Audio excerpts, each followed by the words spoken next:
Vamos a dar inicio a este apasionante tema.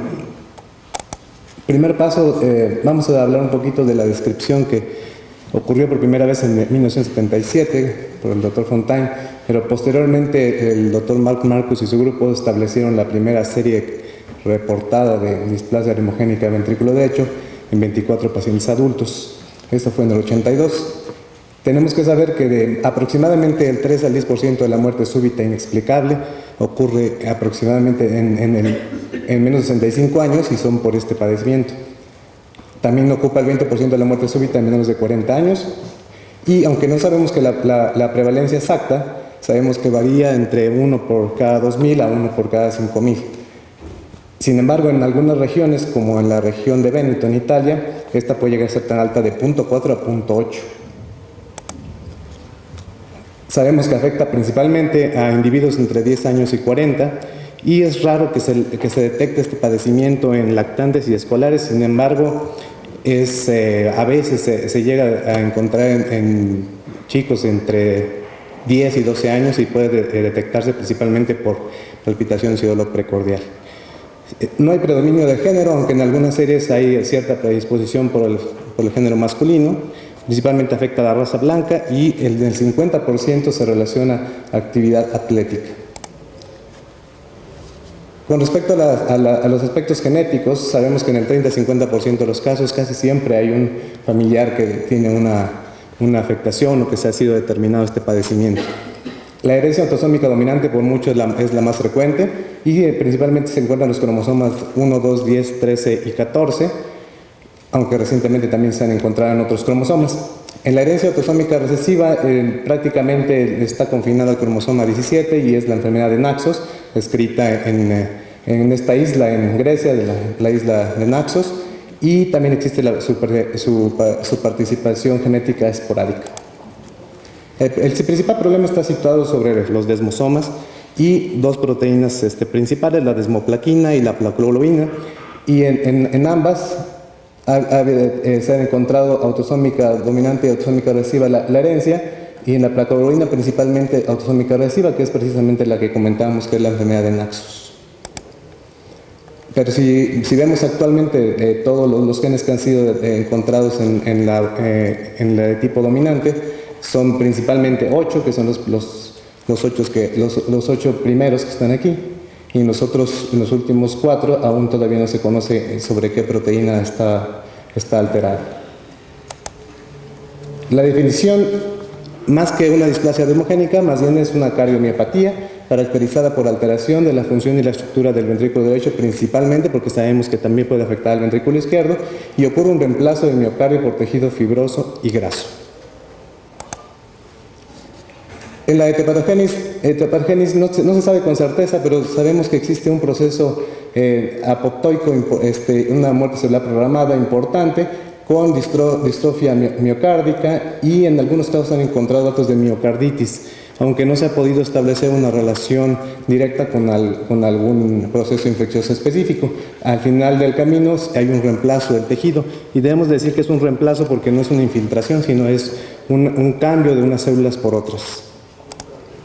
Entonces, las principales zonas afectadas, ya se dijimos el ventrículo derecho, pero hay un triángulo que se le conoce como triángulo de la displasia y que principalmente ubica tres zonas importantes: la subtricuspidia, que es la zona de entrada, el tracto de salida y la zona apical. Son las zonas donde más frecuentemente se afecta el miocardio. Hay una sustitución de los cardiomiocitos por tejido graso y fibroso. Esto ocasiona un adelgazamiento de la pared del ventrículo derecho. Finalmente hay dilatación del ventrículo derecho y, con el paso del tiempo, insuficiencia cardíaca y arritmias ventriculares. Entonces, ¿cómo es que es arritmogénica?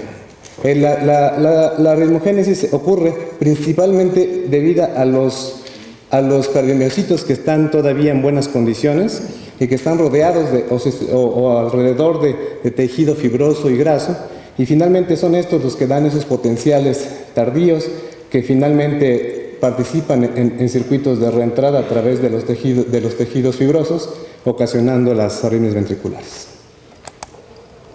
Ahora, no nada más se necesita el sustrato arritmogénico, sino también hay desencadenantes. Muchos han tratado de ligar al sistema nervioso autónomo como un participante importante y a los niveles de norepinefrina como desencadenantes en estos pacientes, puesto que se ha visto que ha sido relacionado con personas que hacen alto rendimiento físico. Entonces, por lo tanto, desde ahí han sido las observaciones y entonces han podido encontrar que sí existen algunas alteraciones en los ganglios y la inervación simpática, sobre todo del lado izquierdo del corazón y cercano a la parte donde se junta con el ventrículo derecho, y se ha demostrado una denervación presináptica, con lo cual es probable que exista una mayor cantidad de norepinefrina en la región sináptica y por lo tanto no hay recaptación, y finalmente esto llega a una mayor estimulación de los receptores postsinápticos.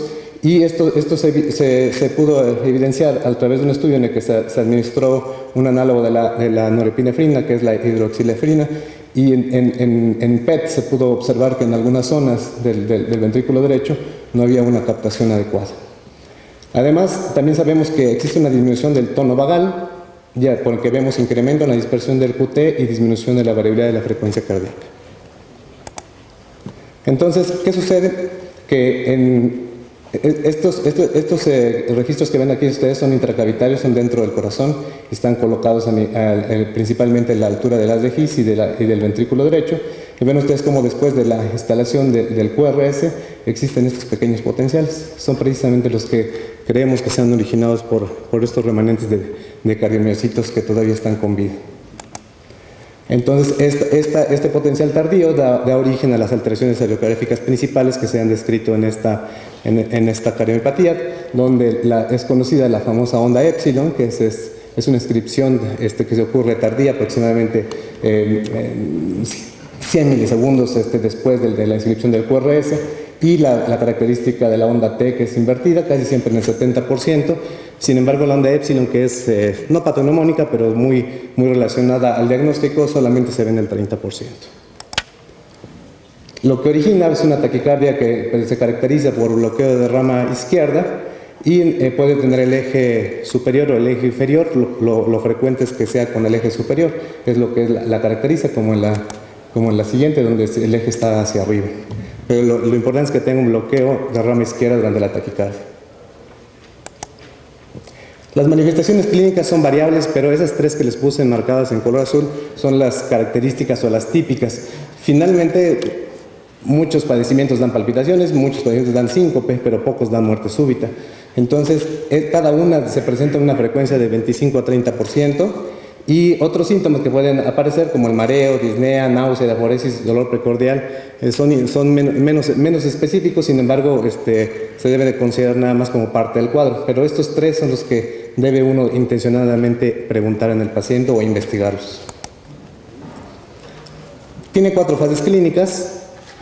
Esta es la historia natural. El paciente en la primera fase es asintomático, el padecimiento decimos que está oculto, aunque puede tener muerte súbita. Son los que no tienen ningún síntoma y su primer síntoma es muerte súbita. Posteriormente pasan una etapa en la que llamamos sintomática, donde ya hay manifestaciones por las arritmias ventriculares y entonces puede haber palpitaciones y síncope. En la tercera fase hay falla ventricular derecha, por lo tanto el cuadro empieza a ser de insuficiencia cardíaca congestiva, y en el punto último ahí existe ya falla biventricular y se manifiesta el cuadro clínico como una cardiomiopatía dilatada. 20% relacionado con el esfuerzo vigoroso, como le pasó al jugador del Sevilla que falleció justamente hace como 2 años aproximadamente. En la enfermedad de Naxos, en esta sí podemos encontrar algunas alteraciones físicas, por ejemplo la queratosis palmoplantar. Esto se da porque también, acuérdense que afecta a los desmosomas, pero en estas zonas, en la región palmoplantar, y a la presencia de cabello algodonoso. Hay una variedad que se describió en Latinoamérica, que fue el síndrome de Carvajal, también es una variante de esta herencia autosómica recesiva, nada más que en esta la afección predomina en el ventrículo izquierdo, a diferencia del ventrículo derecho. No hay reemplazo por tejido graso, sino solo fibroso, y en estos pacientes sí se puede detectar en etapas más tempranas. Estamos hablando que de hecho este paciente que ven ustedes fue a los 12 años que se detectó. Y vean cómo la sustitución en esta resonancia se ve claramente cómo está afectado principalmente el ventrículo izquierdo. Los criterios diagnósticos se establecieron en el 94. Sin embargo, estos criterios ya han sido modificados. Se los pongo aquí para que ustedes vean los principales los principales factores que hay que analizar, que es la disfunción regional o global con alteraciones estructurales importantes, las características tisulares de las paredes del ventrículo derecho en estos criterios, el trastorno de la repolarización, anormalidades de la despolarización y la conducción, la presencia de arritmias y la historia familiar. Y a cada uno hay criterios mayores y menores, como ustedes los ven ahí en pantalla, y el diagnóstico se establece al tener 2 criterios mayores o un criterio mayor y 2 criterios menores o 4 criterios menores. Sin embargo, estos criterios tenían una alta especificidad, pero una baja sensibilidad. Entonces fue hasta el 2010, es decir, 16 años después, cuando se volvieron a revisar nuevamente y se volvieron a establecer los nuevos criterios. Sin embargo, ahora ya se establecen parámetros específicos para ecocardiograma, para angiografía y para resonancia magnética, con los cuales ya es posible evaluar estos 3 parámetros, la quinesia, la disquinesia y la presencia de aneurismas. Y se dio ya cifras más específicas para cada uno de los parámetros, por lo tanto facilitando un poquito más y aumentando la sensibilidad, mientras que en la otra la sensibilidad andaba cerca de 55-56%, con estos aumentó arriba del 85% y en algunos parámetros hasta 95%. Por lo tanto, estos parámetros son los actuales y apenas se fueron publicados en el 2010. Ahora existen 3 grupos. Ahora existe el que es diagnóstico definitivo, que tiene los mismos 2 criterios mayores o un mayor y 2 menores o 4 menores de diferente categoría. El que es limítrofe, que tiene un mayor y un menor o 3 menores de diferentes categorías, y el posible, que es un mayor o 2 menores de diferentes categorías. Con estos aumentamos la sensibilidad y por esto es posible detectarse con mayor frecuencia este padecimiento.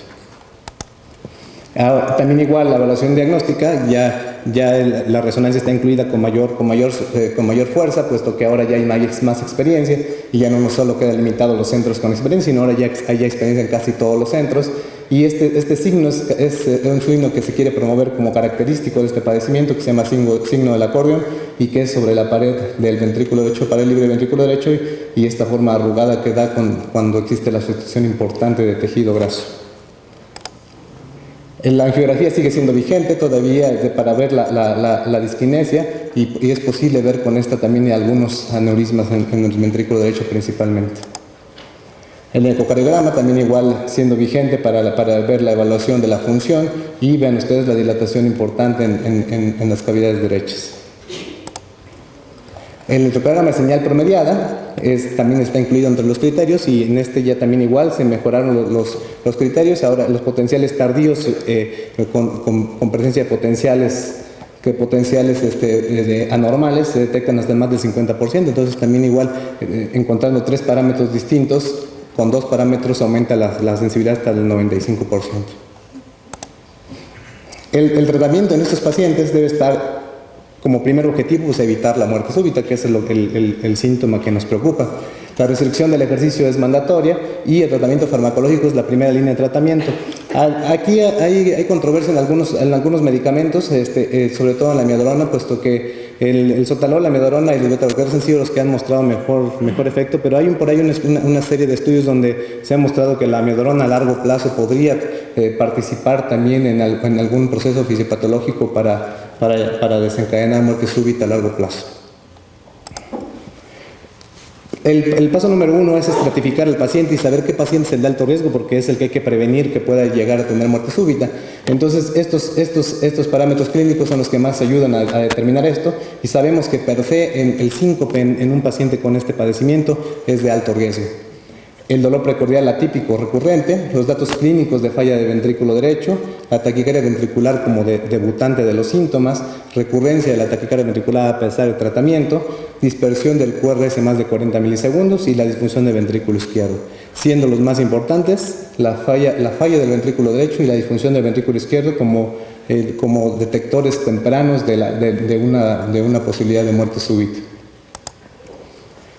El estudio electrofisiológico que finalmente en muchos autores se pensó que iba a ser el principal para poder estratificar el riesgo, tiene un valor predictivo del 55%, es decir, no es tan efectivo como uno quisiera para poder saber qué paciente es el de mayor riesgo.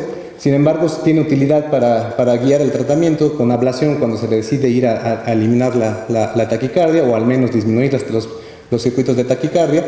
y entonces la ablación está indicada para las arritmias refractarias al tratamiento farmacológico, mejorar su respuesta al tratamiento por una taquicardia que tiene varios circuitos, o mejorar la respuesta para que el desfibrilador automático implantable tenga menos descargas.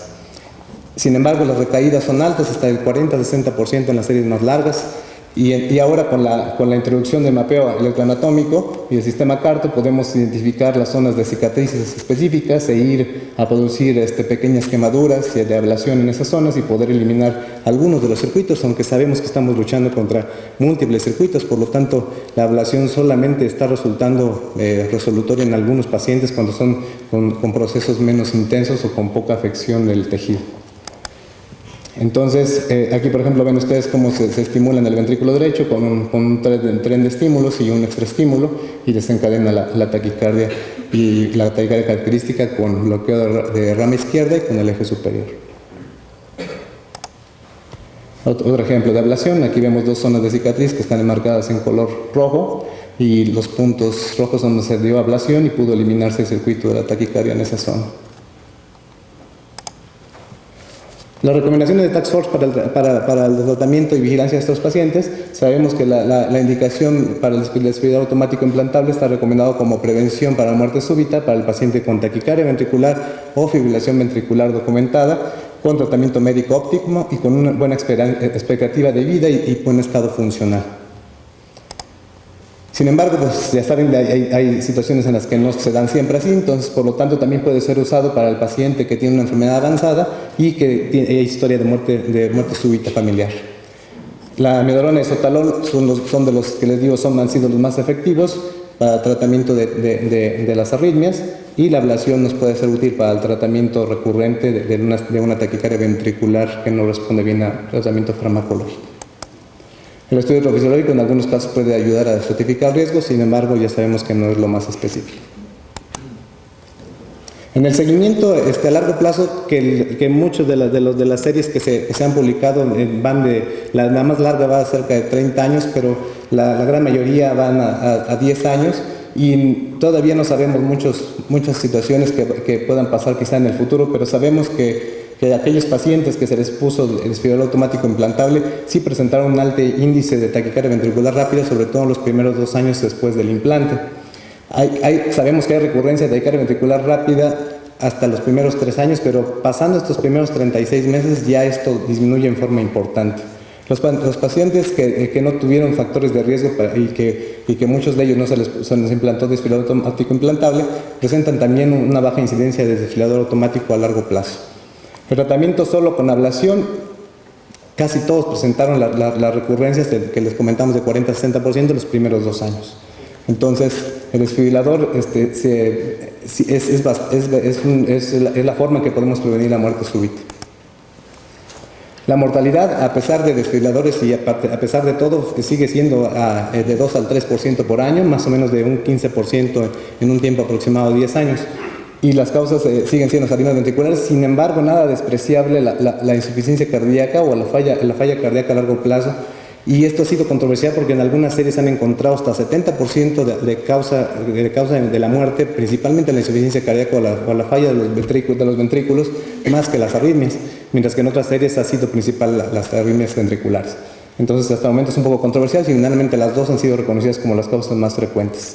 Factores relacionados para esta muerte súbita a largo plazo o muerte a largo plazo: la presencia de insuficiencia tricuspidia significativa, tratamiento con amiodarona, que les digo que en algunos